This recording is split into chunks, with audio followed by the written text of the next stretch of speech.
So we started by the first entry talking about something quite individual, about our genes, our brain. Then we widened up a little bit and had the second entry talking about relationships. And then we widened up even more to talking about the whole school system and the history and the society. And then, as Sarah said just now, it's about things that are surrounding us all the time. And what is more relevant than bringing in our fourth speaker today to talk about green space. Roger works in Royal Botanic Gardens, which I consider to be extremely lucky to be surrounded by green space all the time. So we bring you here today to talk about that, isn't it? So when we planning this event, I asked Roger to send me some images, and he sent me this. And he will explain what it is. Thank you, Stella. Yeah. And thank you. And I also get a plant in front of me. Thank you. Even though it's plastic. But it maybe still has the same effect. So I'm pleased Matthew is a historian. Because the first two speakers, I was feeling a bit worried that everyone was probably psychological. And I'm a botanist by training. Though my interest is in green space and how people find that relaxing. Because if you know the Botanic Gardens, and I guess most of you will have been to them, who hasn't been to the Botanic Gardens in Edinburgh? 2, 3 hours. Yeah, but he's been to Glasgow Botanic, so that's right. So most people know it. And if you do go to the Botanic Gardens, you'll see that one of the main reasons people go there is to relax and to find restoration in what they do. So I sent Stella this picture. It's my intro picture. This isn't the Botanic Gardens. Someone tell me where this is? Yeah, it's written on it. I can just about see it. It's walking across the meadows, yeah. And that's my commute home. And it's also my commute to work. So in those times of stress, when I'm having to go to work, which can be pretty stressful, and also coming home when I'm fatigued, that is an uplifting thing for me, and I find that very, very useful. And I think most people find these things very useful. So you just now talk about like personal experience of finding green space very calming and help you cope with stress. Is there any scientific basis of that from either your work or the work that you know of? Yeah, well, there's lots of scientific basis. I'll talk about more thing just to show how general the kind of acceptance of green space being useful for resilience and for recovery. If we just have a show of hands, your last holiday you went on, if you put your mind back to the last holiday, proper holiday, did you go to the seaside or the country or somewhere else? So put your hand up if you went to the seaside or country. Right, so put your hand up if you went somewhere else. So just on a straw poll, most people who want to relax, who go and spend money and time, will go to somewhere that's green and pleasant.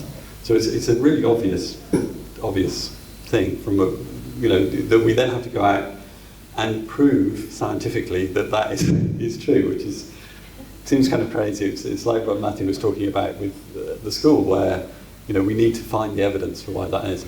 And actually, there's a lot of evidence around that's been around since the 1960s and 70s. Hard science that can show that green space is really very relaxing. The top two pictures up there, if you can see, they're from a study. Well, they've been used in several studies.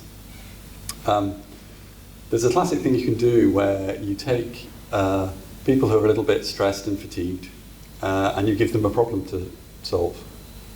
And you measure how good they're doing at solving that problem, and then you expose them to something. So I'll try the problem. We can try it now if you like. I've got that thing here. So the classic problem is to do a backward span digit test. So if I read you a number, I'm going to read you a 10-digit number. I'd like you to try and hold it in your minds, because once I've finished, I'm going to ask you to read it back to me.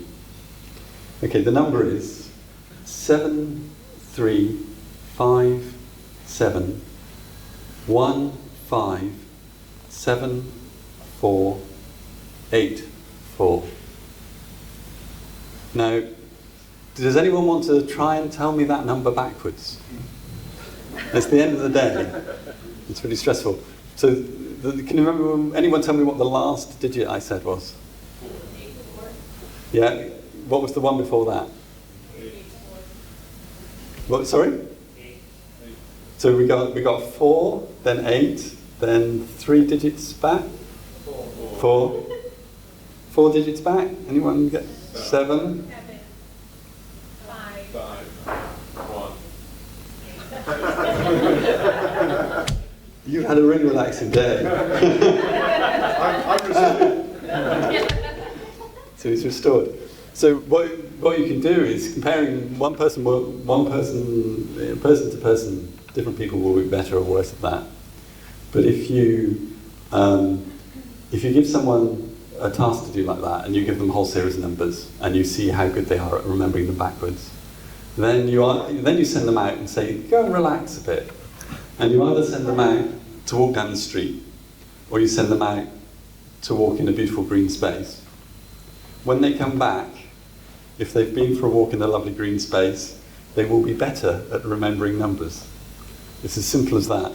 There are lots of other tests you can do, but you can set up a very simple test where you expose people to something that's difficult, measure how good they're doing it, give them some time in either an urban space or a neutral space or a green space, then give them the same test again, and they'll be better if they've been in the green space.